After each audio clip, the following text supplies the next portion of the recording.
Hello everyone! Napakaganda ng panahon ngayon, kaya heto kami at pumasyal muna.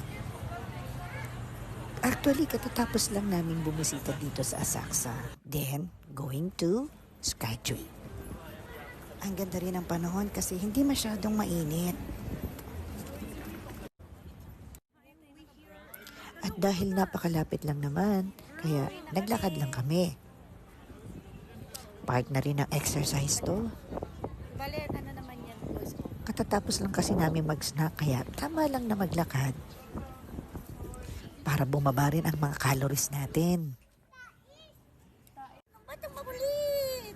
Kasama namin si Batang Makulit. Daig na daig kami niyan. Very active sa paglalakad. Kinantay mo. Unan mo yung bulak na naman. Nadadaanan din namin dito ang nagagandang mga flowers na garden nila.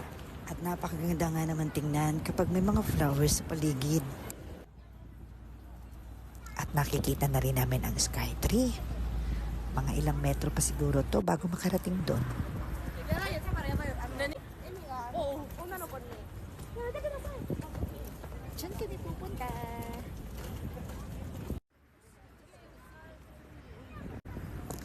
At dito naman si Isay, tuwang-tuwa sa kanya mga sceneries na nakikita. Picture dito, picture doon. Bihira kasi ang ganitong chance, kaya go for it na. Nice one. The sky tree. Where is the sky tree? Where? It's not here. Asa man? Ayun, natatakpan. That's it. Ayan, mukha na akong pagod rito. Mukha naman bilasa. Pero nung narating namin ang paanan ng Skytree, nawala lahat ng pagod namin.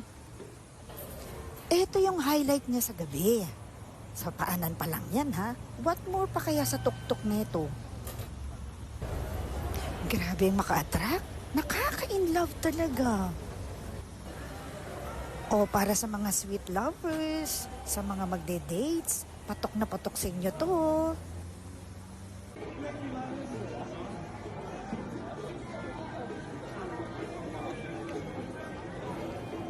Ay, salamat. Narating din namin ang 4th floor.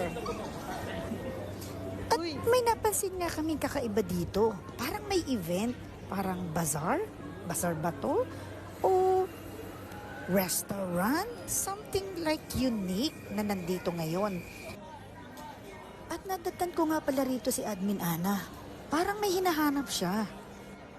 Naghahanap pala siya ng tubig kasi uhaw na uhaw nga siya sa sobrang dami ng nilakad namin. At mula sa mga pagtatanong namin, Vietnam Fair pala ang event na to. Hindi na nga lang kami nagkameron ng pagkakataon para matikman ang pagkain ng Vietnam kasi nagmamadali kami. Baka maiwan kasi kami papuntang rooftop. Sa tagal ko dito sa Japan, ngayon lang ako makakaakyat sa 350 meters. Take note ha, ganun kataas.